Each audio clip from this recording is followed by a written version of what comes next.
Good day, everyone. Welcome to today's class. So, we'll be looking at the scope of government and politics because in our next class, we considered the relationship of government with other disciplines.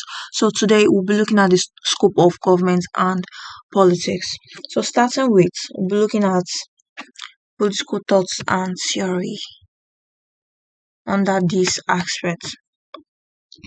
So, for political thought and theory, it's a subfield that examines the philosophical foundation of politics, including the normative theory that has justice, equality, liberty, and democracy under it. And also for ideologies, it has liberalism, socialism, capitalism, and the rest. And also classical thinkers such as classical philosophers such as Plato, Aristotle, um, Machiavelli, and the rest. So, under this political theory, we have philosophical foundation, which explores concepts like justice, liberty, and authority, like I mentioned earlier.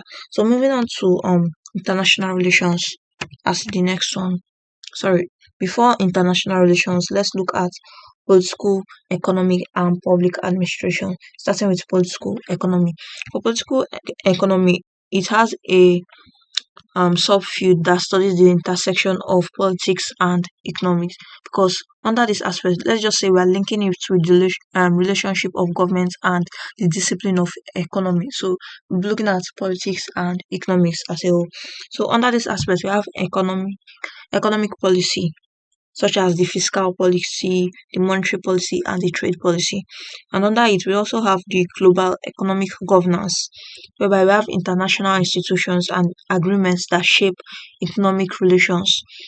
And also, we have the development studies, where political and economic factors influence development outcome.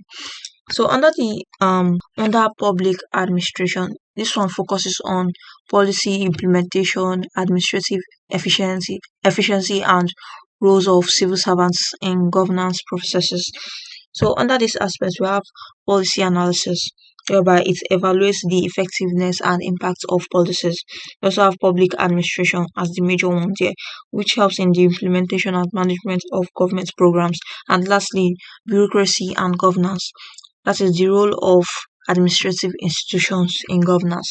So moving on to the next one, we have international and cooperative politics. Under this comparative politics, first of considering international relations. Now we know what international relation is. International relation has to do with the relationship of a country or some more country with other diplomatic countries. So it examines diplomatic interactions, global organizations, and geopolitical strategies among states.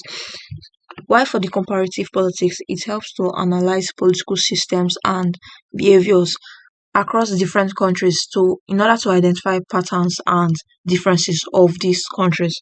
Now, under the comparative politics, we have aspects such as the democratic and authoritarian regimes, whereby different forms of government and their regimes are looked into with regards to their achievements and also their implications.